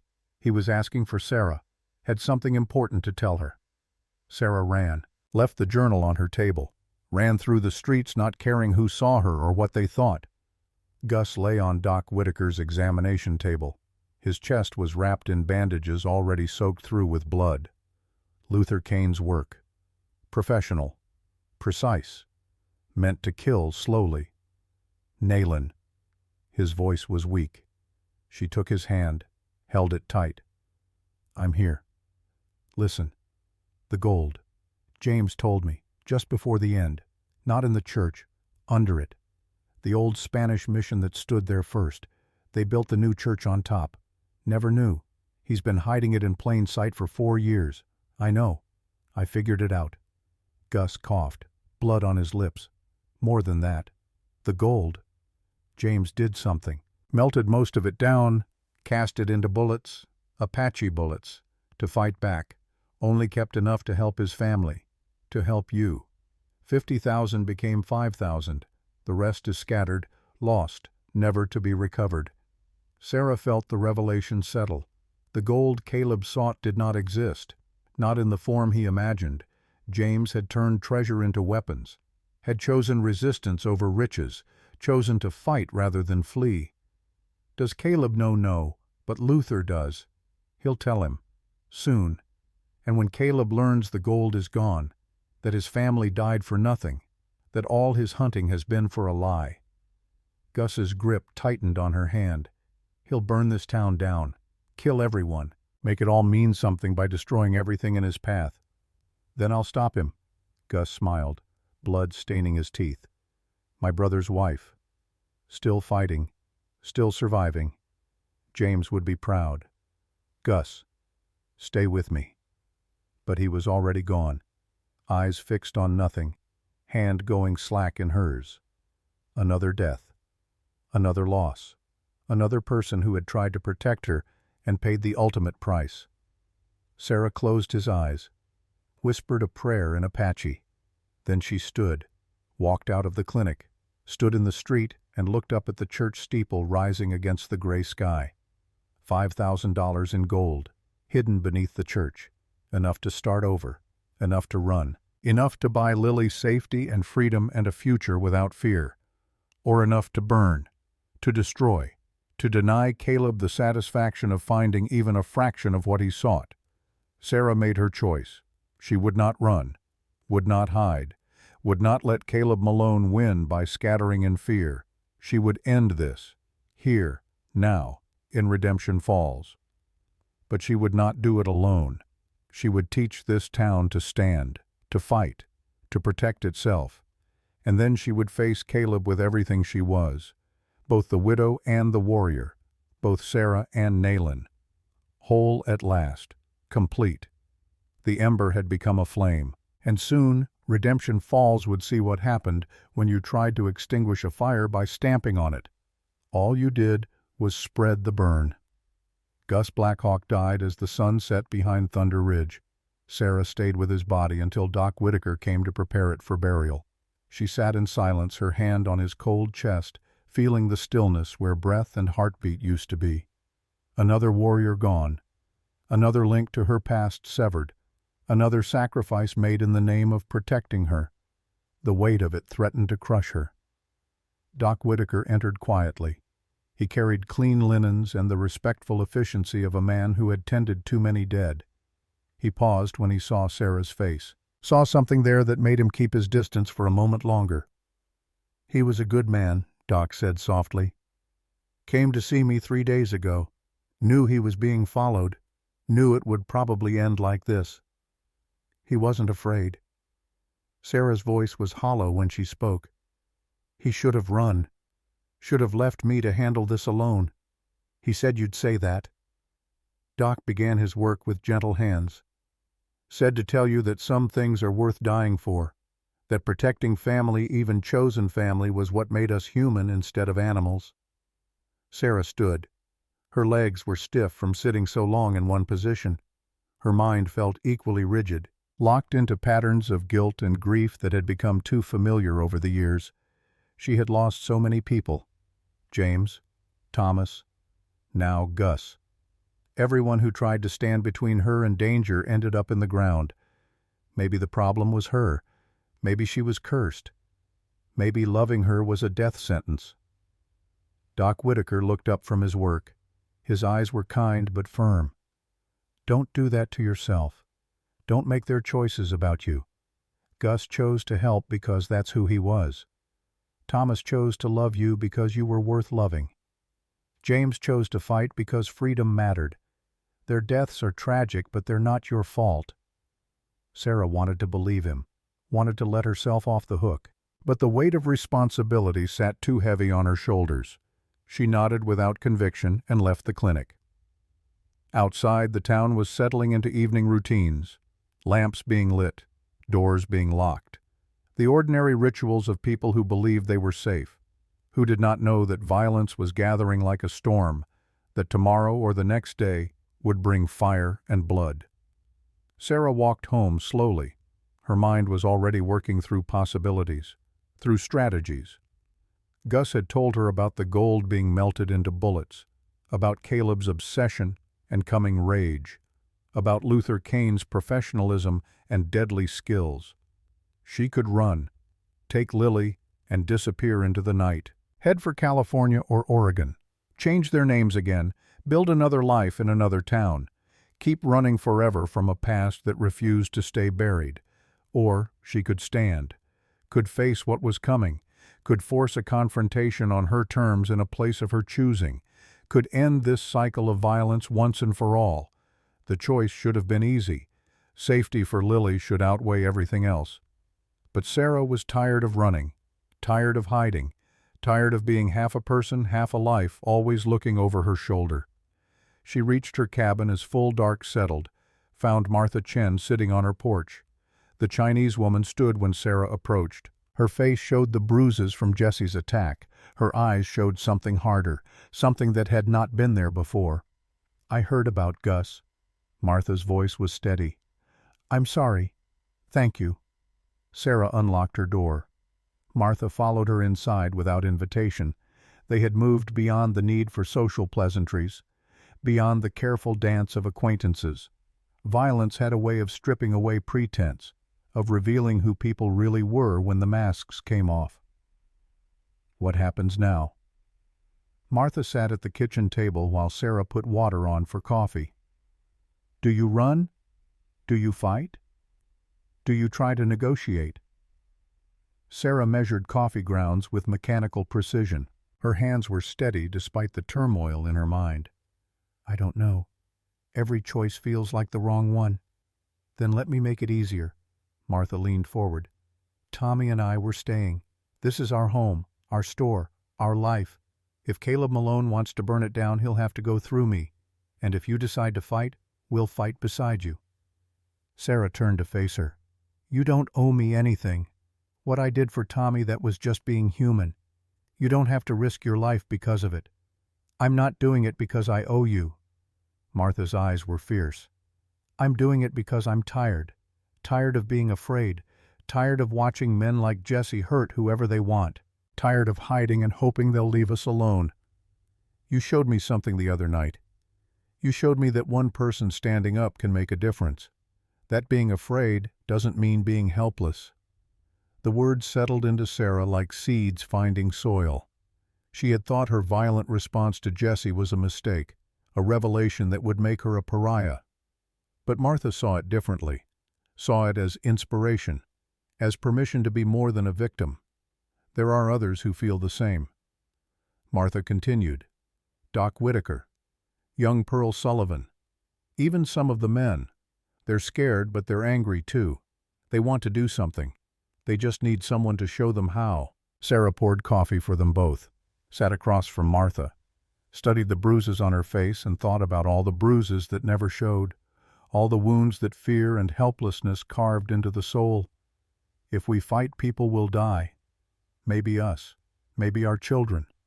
Caleb won't hold back. He'll burn everything rather than admit defeat. Then we make sure he doesn't get the chance." Martha sipped her coffee. "You're a warrior, Sarah. I can see it in the way you move, the way you handled Jesse, the way you're sitting right now already calculating angles and exits. Teach us. Make us strong enough that when Caleb comes, he finds a town that bites back." Sarah closed her eyes, felt the decision crystallizing, felt the two halves of herself, the widow and the warrior, finally aligning. Not fighting each other anymore, but working together toward a common purpose. We'll need weapons, training, a plan that uses the town itself as a weapon, the buildings, the streets, the knowledge we have of our own territory. "We have 3 days," Martha said. "Maybe 4. That's what Doc Whitaker heard from one of Caleb's men who got drunk at the saloon. They're waiting for Luther Kane to finish his tracking, to confirm you're who they think you are. Once he does, they'll move. 3 days to turn shopkeepers and farmers into fighters. 3 days to prepare a battlefield. 3 days to make peace with the violence she was about to unleash." Sarah opened her eyes, met Martha's gaze. "All right, we fight, but on our terms, in our time, and we do it smart. No heroes, no unnecessary risks. We work together, or we don't work at all." Martha smiled. It was a hard expression, nothing gentle in it. "When do we start now?" They worked through the night. Sarah, Martha, and Doc Whitaker, who joined them after finishing with Gus's body. They made lists, drew maps, identified people who could be trusted, planned positions and fallback points, discussed weapons and ammunition counts. Young Pearl Sullivan arrived near midnight. She had been watching the saloon, counting the Malone gang's numbers, noting their patterns. 7 men total now that Jesse's out of commission. Pearl's voice was breathless with excitement and fear. "Caleb, Luther Kane, and 5 hired guns. They've been asking about the church, about when it was built and what stood there before. So they know about the mission," Sarah said quietly. "Or suspect. That narrows our timeline. If they search the church and find the gold before we're ready, we lose our leverage." "Then we move it," Martha suggested. "Hide it somewhere else. Make them think it was never there." Sarah shook her head. "Moving it risks discovery, and we'd leave traces. Better to leave it where it is. Use it as bait if we need to." She looked at each face around her table. "But first I need to tell you the truth. About who I am. About why they're really here. You deserve to know what you're fighting for." So she told them. Not everything, not the specific details of Canyon Diablo, but enough. About being Apache. About James and the resistance. About the gold that was meant to fund a war but ended up scattered as ammunition across 3 territories. About Thomas discovering the secret and dying for it. When she finished, silence filled the kitchen. Sarah waited for judgment, for rejection, for the fear and prejudice she had spent years hiding from. Instead, Pearl spoke first. Her young voice clear and certain. "That makes you even braver than I thought. Living here all this time, hiding who you were to keep Lily safe. That's not weakness, that's strength." Martha nodded. "And it explains why you move the way you do, why you know how to fight, why you're the only one who can teach us to survive what's coming." Doc Whitaker said nothing, just reached across the table and squeezed Sarah's hand once. A gesture of acceptance, of solidarity. Sarah felt something crack open in her chest, some wall she had built to protect herself from exactly this kind of vulnerability. They knew, and they had not turned away, had not rejected her or Lily, had chosen to stand with her anyway. "Thank you," she managed, her voice rough with emotion. "Thank you for seeing me. All of me." They worked until dawn. When the sun rose over Thunder Ridge, painting the snow in shades of rose and gold, they had a plan. It was dangerous, uncertain, built on hope and desperation in equal measure. But it was something. A fighting chance. Sarah sent them home to rest, to gather weapons, to prepare. Then she climbed the stairs to check on Lily. Her daughter was awake, sitting in bed with a book unopened in her lap. She had been waiting, listening to the murmurs from downstairs, trying to understand what was happening. "Mama." Her voice was small. "Are we in danger?" Sarah sat on the edge of the bed, pulled Lily into her arms. "Yes, but we're not alone. We have people who will stand with us, people who care about us, because of who you really are, or despite it." The question cut to the heart of everything. Sarah pulled back to look at her daughter's face. "Because of who I really am, because I showed them I could be strong and gentle, fierce and kind, warrior and mother. They saw all of me and chose to be my friend anyway." Lily absorbed this. Her honey-colored eyes were thoughtful beyond her years. "I want to be like that too, both things at once, not afraid to show people who I really am." "You will be." Sarah kissed her forehead. "You already are. Braver than I was at your age, braver than I am now." They sat together as morning light filled the room. Sarah memorized the moment, the weight of her daughter in her arms, the sound of her breathing, the absolute trust that children gave their parents, trust that Sarah was determined to honor, to prove worthy of, even if it cost her everything. The next 2 days passed in a blur of preparation. Sarah trained the willing townspeople in basic tactics. Not how to be warriors, there was no time for that, but how to use cover, how to aim and fire without panicking, how to work in pairs to protect each other. Martha proved to be a natural shot, steady hands and good eyes. Pearl was less skilled but determined. She practiced until her hands were blistered, until she could hit a target at 20 paces more often than not. The men were harder to convince, not because they lacked courage, but because accepting training from a woman, especially an Apache woman, challenged everything they believed about strength and capability. But desperation was a powerful teacher, and watching Sarah demonstrate with knife and gun, seeing the fluid efficiency of her movements, eventually overcame their prejudice. On the second night, Sarah did something she had not done in 4 years. She went to the church, alone, after dark. She picked the lock on the side door with skills that came back like muscle memory. Inside the building was cold and silent. Moonlight filtered through stained glass windows, painting the pews in colors of blood and sorrow. Sarah moved to the front of the sanctuary, found the loose floorboard Doc Whitaker had mentioned based on Thomas's journal, lifted it. Beneath was a cavity, and in that cavity, wrapped in oilcloth, was a leather bag. Sarah lifted it carefully, opened it. Gold coins spilled into her palm.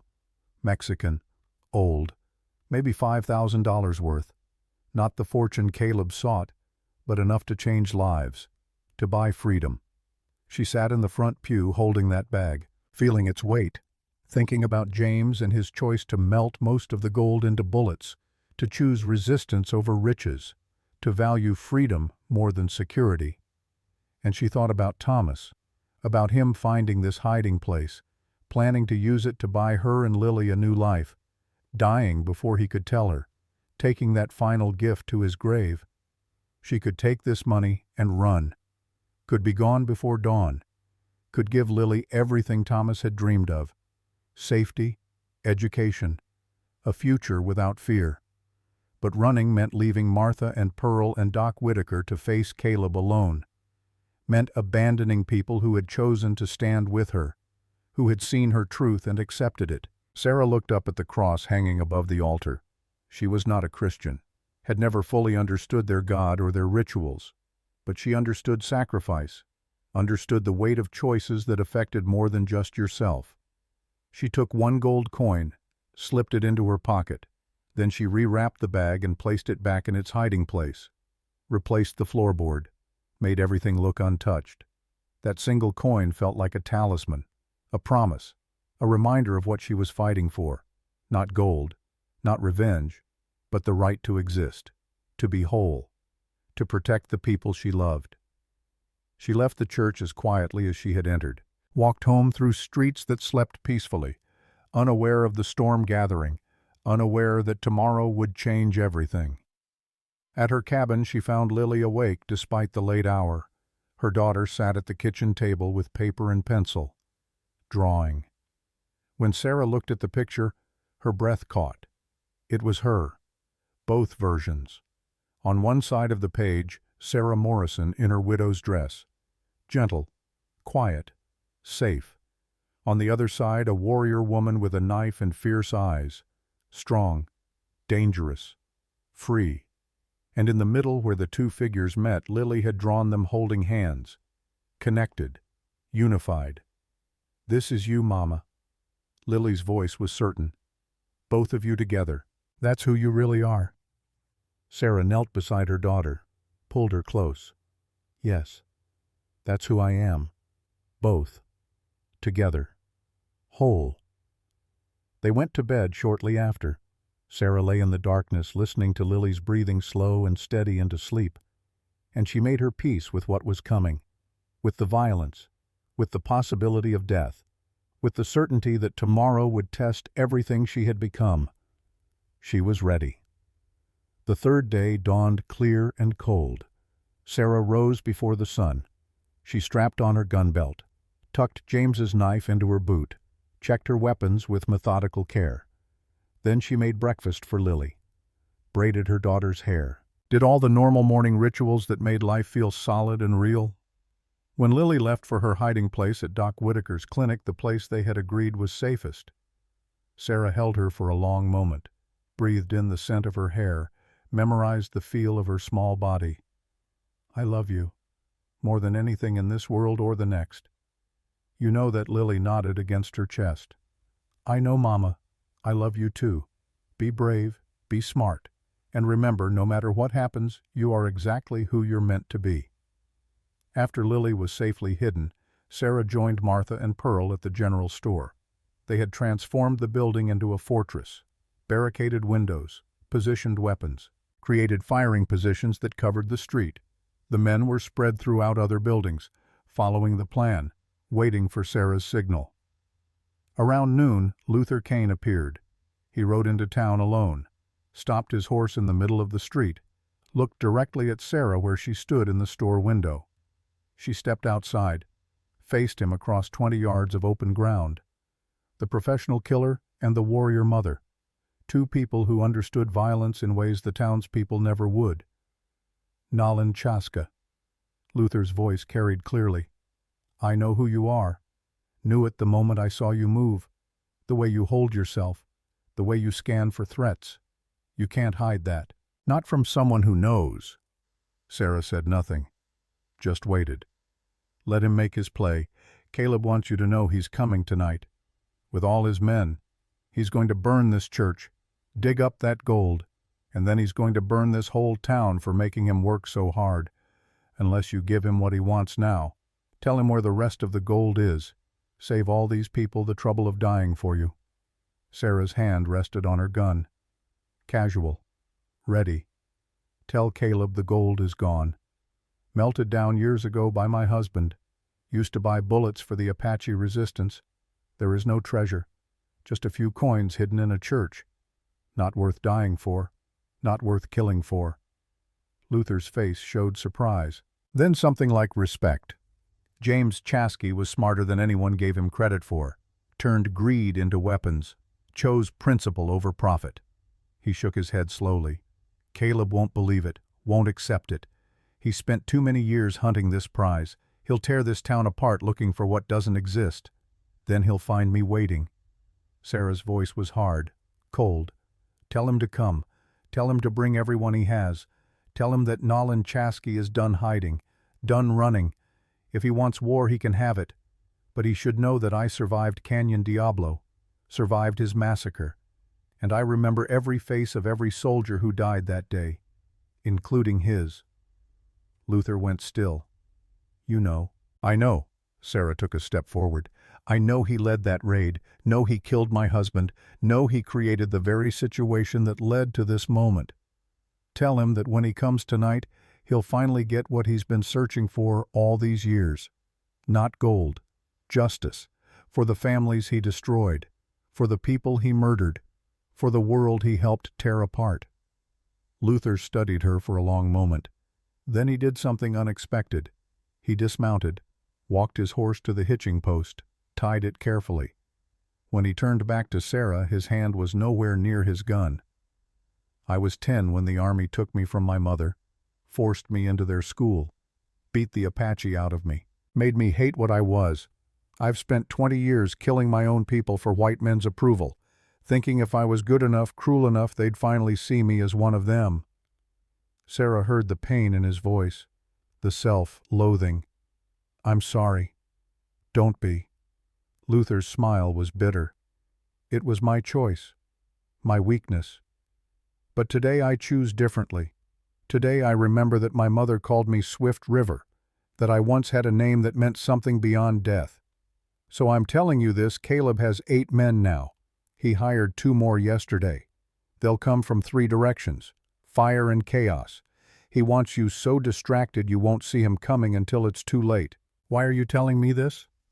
Because maybe helping you survive is the first step toward becoming someone my mother would recognize." Luther mounted his horse. "I won't fight beside you. Can't quite get there yet. But I won't fight against you either. When the shooting starts, I'll be gone. And that's the only mercy I have left to give." He rode away without looking back. The battle erupted an hour later. Sarah heard it before she saw it. Gunfire from 3 directions, just as Luther had warned. Caleb's men attacking in coordinated waves. The townspeople fought back with the desperation of those defending their homes, and then cutting through the chaos a single rifle shot. Different from the others. Precise. Professional. Martha appeared at the store entrance, her face pale. "Sarah, you need to see this." Luther Kane lay in the street between 2 buildings, shot from behind. His horse stood nearby untouched.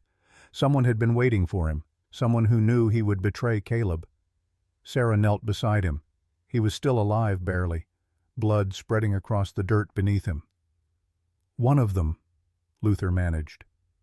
"Caleb's new men. He suspected I'd turn. Don't talk. Save your strength." But Luther smiled. It was peaceful, almost content.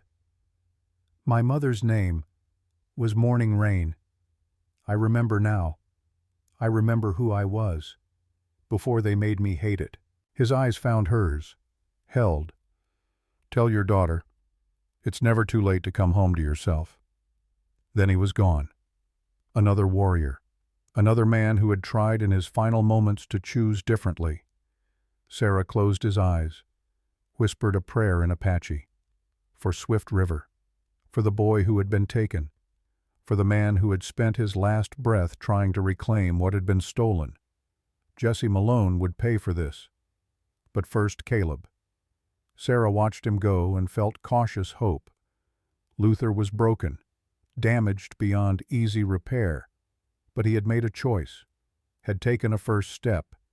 That counted for something. She returned to the store, told Martha and Pearl what had happened. They adjusted their plans accordingly. 8 men from 3 directions. They spread the word, repositioned, prepared for the worst. Evening came too quickly. The sun set behind Thunder Ridge in a blaze of crimson and gold. The temperature dropped. Frost began forming on windows. The town held its breath. Sarah stood in the church, alone, waiting. The gold was beneath her feet. The cross was above her head. And somewhere in the darkness, Caleb Malone was gathering his forces. This was the moment she had been preparing for.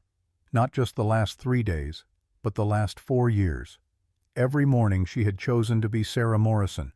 Every night she had remembered being Nolan Chasky. Every moment she had spent trying to be both. It all led here, to this church, this town, this final confrontation. She heard them coming before she saw them, the sound of many horses, the creak of leather and jingle of spurs, the low voices of men preparing for violence.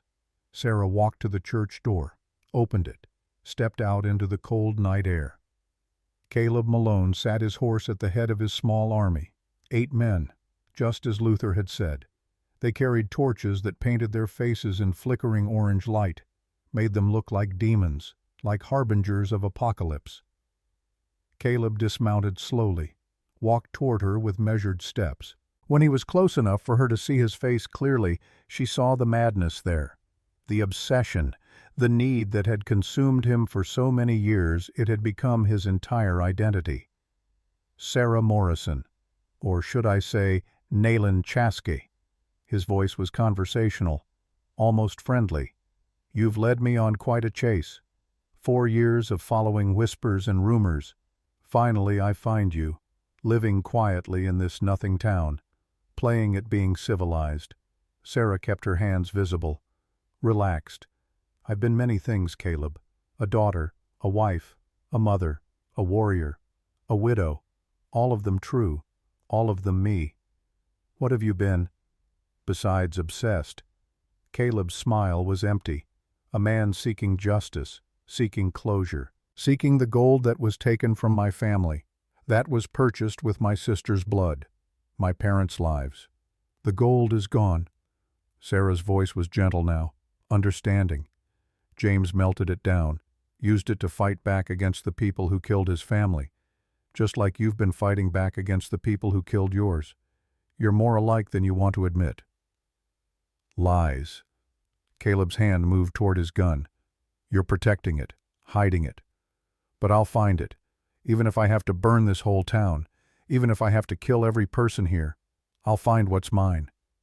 It was never yours, Caleb. Sarah took a step forward. It was stolen army gold, blood money, and James turned it into something else, into resistance, into hope, into a way to fight back. The only thing left is a few coins hidden in this church, $5,000 maybe, not the fortune you imagined, not worth all the death you've caused. Show me. The command was sharp, final. Sarah could see there would be no reasoning with him, no talking him down. He had come too far, invested too much. His entire identity was wrapped up in this quest. Without it, he was just a broken man who had wasted his life on revenge. She turned and walked back into the church. Caleb followed. His men spread out, surrounding the building, watching the town, waiting for the signal to burn it all down. Inside, Sarah led him to the loose floorboard. She lifted it without ceremony, pulled out the leather bag, opened it to show him the coins. Caleb stared at the gold. His face went through a series of expressions: disbelief, rage, something that might have been grief. This is all. His voice was hollow. This is what I've been searching for, what I've killed for. $5,000. This is what's left. Sarah's voice was quiet. The rest is scattered across 3 territories as Apache ammunition, used up in battles you helped start, in a war that cost everyone everything. This is the truth you've been running from. That revenge doesn't heal. That violence only breeds more violence. That your family's death will never mean anything except loss. Caleb looked at her then, really looked, and she saw the moment when understanding crashed into him, when he realized she was right, when the weight of wasted years pressed down on him like a physical force. You knew. His voice cracked. You knew it was me. That I led the raid on Canyon Diablo. That I killed your husband. That I created you. I knew. Sarah met his eyes without flinching. Thomas's journal told me. You murdered my husband to get information. Tortured a good man. A kind man. A man who only wanted to protect his family. Just like your father probably wanted to protect his. Don't. Caleb's hand was on his gun now. Don't compare them.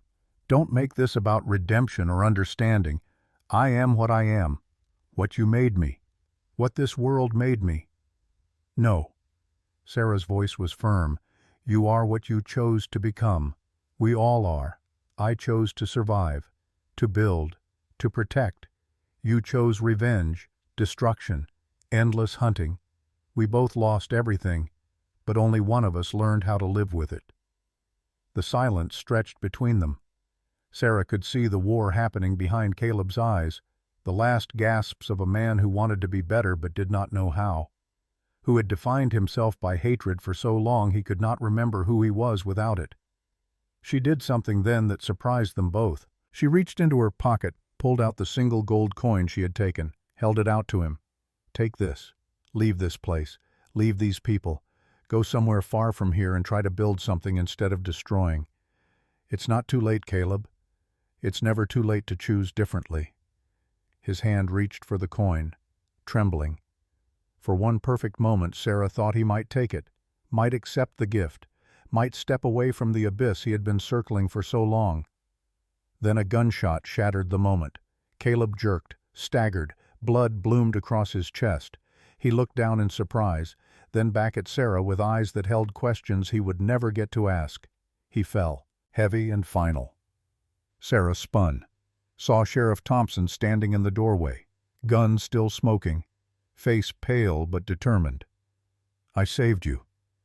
The sheriff's voice shook. He was reaching for his gun. "He was going to kill you." "No." Sarah knelt beside Caleb, pressed her hands to the wound, trying to stop the bleeding, knowing it was hopeless. He was reaching for peace, for a way out. "And you killed him." "I saved you," the sheriff repeated, louder now, trying to convince himself, "I did the right thing." But Sarah was not listening. She was looking into Caleb's eyes as the light faded, seeing the waste, the tragedy, the man he might have been if the world had been kinder, if violence had not consumed him so young. His lips moved. She leaned close to hear his final words. "I'm sorry. Not for everything, but for some things. Tell your daughter. Tell her some of us tried to be better. Failed, but tried." Then he was gone. Another body, another loss. Another life ended without ever finding the peace it sought. Sarah stood, turned to face the sheriff. Her face was empty of emotion. "You should have waited. Should have trusted me." He was so close to choosing differently. "He was a killer," the sheriff said defensively. "A murderer. He didn't deserve redemption." "None of us do." Sarah walked past him, out of the church, into the night where Caleb's men stood uncertain, leaderless. We all just hoped for it anyway. The battle that followed was brief and brutal. Caleb's men, seeing their leader dead, broke and ran, some toward their horses, others into the darkness. The townspeople, armed and angry, pursued. There was shooting, screaming, the chaos of violence unleashed. Sarah did not participate.